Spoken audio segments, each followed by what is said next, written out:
Ciao a tutti ragazzi, benvenuti a tutti dal vostro Luca Taran. Come state ragazzi? Tutto bene? Oggi vedremo un modulo molto interessante che si può usare con tantissimi stili di gioco, in particolare chiaramente con i laterali, anche se noi lo stiamo testando con il contrattacco. Andiamo subito in campo per vedere di che cosa stiamo parlando ed eccolo qui ragazzi, è fondamentalmente il modulo che avevo la settimana scorsa, ovvero il rombo di centrocampo, ma rivisitato un po' con due esterni, ma non due ESA o EDA, ma con due CLD e CLS. Quindi proprio per creare, perché CLD e CLS, a differenza degli esterni dell'EDA e dell'ESA, per chi non lo sapesse, tenderanno sempre comunque un po' a ripiegare verso il centro e comunque ci danno una mano. Certo, Doku e Insigne non saranno i più grandi conquista palloni del mondo, ma sicuramente creeranno un pochino più di densità magari in mezzo al campo. Ovviamente si può giocare molto bene sulle fasce perché soprattutto se abbiamo davanti una torre, quindi che ci permette di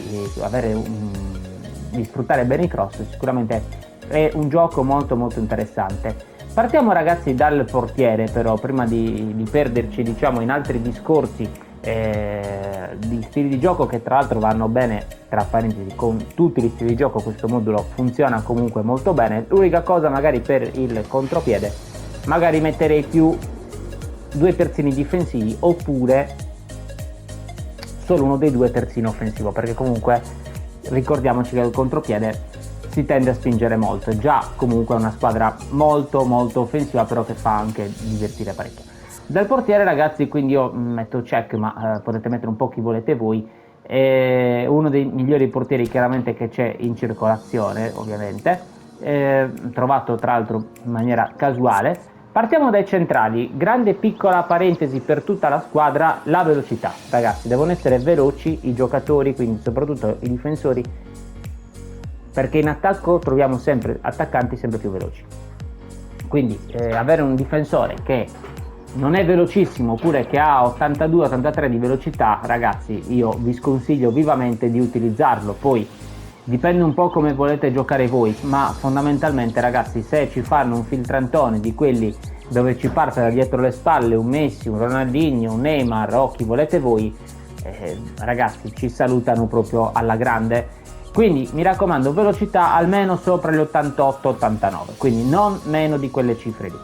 Comportamento difensivo ovviamente, colpo di testa, salto, contatto fisico, quindi queste sono le caratteristiche essenziali per il difensore centrale che vogliamo noi. Il terzino difensivo può fare anche il difensore centrale, come in questo caso di Maldini.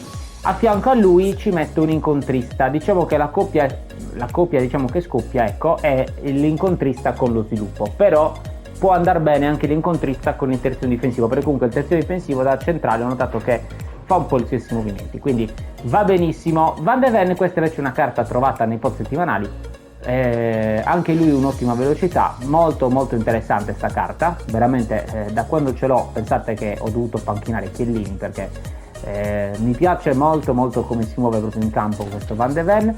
Terzino sinistro ci metto il nostro amico Javier Zanetti, anche lui velocità, lui poi vabbè può giocare sia da terzino, lo possiamo alzare anche un pochino di più, può giocare a centrocampo. Zanetti faceva un po' tutti i ruoli lì, diciamo nella metà campo del team, ecco, dell'Inter in questo caso. È bravo tecnicamente, ovviamente che cosa ci interessa di più, perché non tutti capiscono che abbiamo Zanetti, ci interessa la velocità, la difesa, che abbia una buona tecnica, comunque deve saper crossare, quindi un bel passaggio alto, un bel passaggio rasoterra, ci interessano più che altro questi parametri. Così come dall'altra parte abbiamo Cafu, stessa identica cosa, veloce, difensivamente comunque buono, tecnica buona e poi ovviamente il passaggio, perché deve ogni tanto saper comunque fare un bel lancio, un bel passaggio, e poi lì c'è anche il booster sul crossatore, quindi perfetto. In mediana ragazzi io ci metto un incontrista, ma solo perché è il mio mediano preferito attualmente che ho in rosa, altrimenti va bene anche comunque un collante. Li ho provati entrambi e funzionano molto bene con entrambe, diciamo, le situazioni, sia un collante che un incontrista. L'incontrista però poi vedrò magari dopo le istruzioni individuali, ve l'anticipo già, avrà comunque un'istruzione da dare. Vi consiglio sempre di provare i moduli prima senza istruzioni, poi successivamente con le istruzioni, e io appunto proprio per questo vi dico ho scelto di darla, perché provandolo senza ovviamente mi sono accorto che un po' l'incontrista, dice la parola stesso, andava troppo incontro, ecco, agli avversari.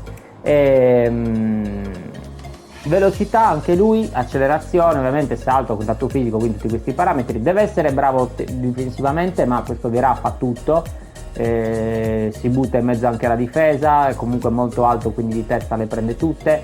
Tecnicamente non è chiaramente un Xavi o un Pirlo, però ovviamente gioca abbastanza bene, ecco, sicuramente forse la caratteristica, ecco, magari un po' meno performante di questa carta, però comunque, ecco, si difende molto bene. So che comunque fa dei passaggi, fa un bel lancio, certo che magari non ha il tocco che aveva, ripeto, un Iniesta, un Pirlo, un Xavi o chi vogliamo, però comunque va benissimo. Davanti a lui, ragazzi, poi ci mettiamo invece un onnipresente. Proprio perché onnipresente? Perché davanti abbiamo comunque quasi 4 attaccanti, e quindi lui deve andare un po' a recuperare il pallone tutto quanto lì in mezzo. Barella questo lo fa molto bene, delle volte si inserisce anche un po' settimanale di un bel po' di tempo fa, una carta che abbiamo più o meno un po' tutti, o comunque Barella credo che, o comunque un giocatore di queste caratteristiche ci abbiamo un po' tutti, va benissimo. In alternativa va bene anche un tre linee, testato e funziona. Alternativa ancora, solo che secondo me si spinge un pochino troppo in avanti, che però può andare bene anche il giocatore chiave. Quindi vi sto dando, diciamo, più chance. Poi ovviamente vedete voi, testate voi in campo, secondo voi qual è quella realmente migliore, quella quale vi trovate meglio.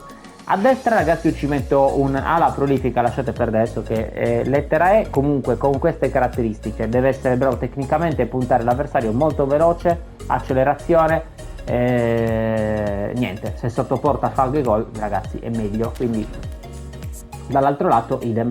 Alla prolifica va bene comunque anche il giocatore chiave. Insigne molto forte, ha tra l'altro anche un bel tiragiro, molto veloce, molto rapido nello stretto, chiaramente il suo body type glielo permette di essere così, diciamo, scattante. E davanti comunque altri due grandi scattisti, comunque velocissimi, guardate questo Messi 89 e 101, e anzi è una versione anche abbastanza vecchia. Molto veloce questo Messi, molto bravo, però ragazzi fa molto bene il suo lavoro. Quindi taglio al centro, ma va bene, c'è l'asso nella manica qui che può essere anche il senza palla, attenzione ragazzi, ve lo sto dicendo a voi in segreto, quindi mi raccomando non ditelo a nessuno, il senza palla può essere veramente l'asso nella manica.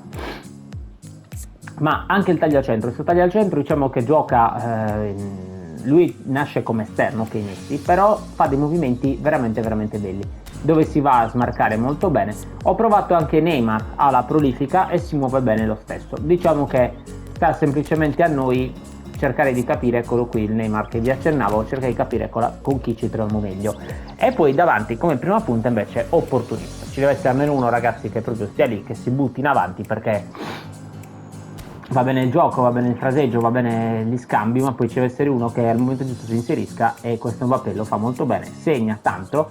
Ormai è una carta un po' vecchiotta, diciamo, del gioco, non è più sicuramente performante come quando appena uscita, però devo essere sincero, quando gioca non delude mai, quindi vanno benissimo questa tipologia di carte. Prima di farvi vedere, ragazzi, però le istruzioni e la panchina, vi ricordo sempre dell'affiliazione di Amazon e di Gamigo, sono due piattaforme dalla quale possiamo acquistare tutto ciò che vogliamo a dei prezzi veramente ribassati. Passando al link che trovate in descrizione potete accedere a queste piattaforme in maniera completamente gratuita, è solo un modo per supportarmi e io quindi ringrazio chi lo farà. Sono aperti anche sempre gli abbonamenti al mio canale, quindi donando 99 centesimi o 1,99 € sbloccherete dei contenuti in esclusiva dedicati per gli abbonati, e soprattutto, ragazzi, la possibilità magari di avere dei contenuti esclusivi anche per voi, la possibilità di poter giocare con me. Parliamo poi tra l'altro di cifre, ragazzi, di 1 euro, di al massimo 2 euro, cifre irrisorie un po' per tutti, e quindi vi dico, ragazzi, se avete piacere io ne sarei molto grato. Vi ricordo anche, se il video finora vi è piaciuto, di lasciare un bel like e un bel segui sul canale per sempre la crescita del canale e per il supporto, quindi grazie a chi farà almeno una di queste cose.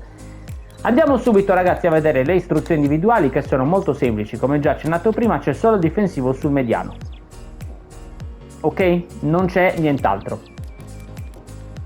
lasciate ragazzi libera la squadra di muoversi in base agli stili di gioco dei giocatori e allo stile di gioco squadra. Solo così riuscirete a capire qual è il giocatore che più fa per voi, qual è lo stile che più fa per voi.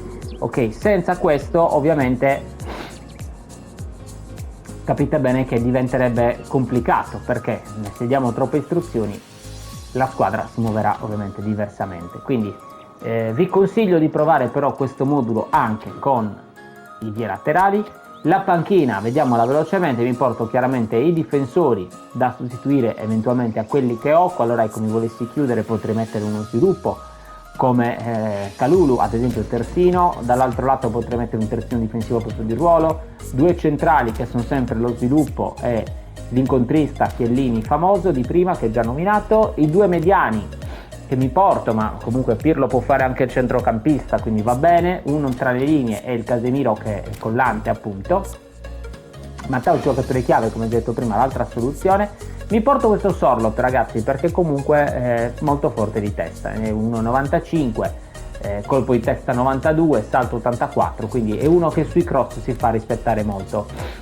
Modric sempre come CC, insomma trequartista, Neymar come seconda punta o addirittura anche esterno, Rummenigge al posto di Mbappé opportunista, e poi c'è l'asso nella manica che appunto è il nostro amico Bebetto, carta vecchissima ormai, delle primissime leggende del gioco, però sempre molto efficace, quando gioca veramente ti fa divertire e soprattutto segna tanto ragazzi, quindi avete lui, provatelo, se no comunque un altro senza palla, anche perché senza palla ragazzi con veramente determinate statistiche pazzesche che fanno divertire non ce ne sono tantissimi. Io ho qualche altro senza palla in rosa, ok, quindi abbastanza più recente, più performante sotto alcuni punti di vista, almeno dalle caratteristiche, dalle stats, però vi posso dire che ragazzi che mi fa divertire di più è proprio Bebetto, quindi continuerò infatti a usare lui. Fatemi sapere ragazzi nei commenti, mi raccomando, che ne pensate, ok, di questo modulo, se l'avete testato col contrattacco, con vie laterali o con qualche altro stile. Io vi ringrazio, alla prossima dal vostro Luca Tarà. Ciao!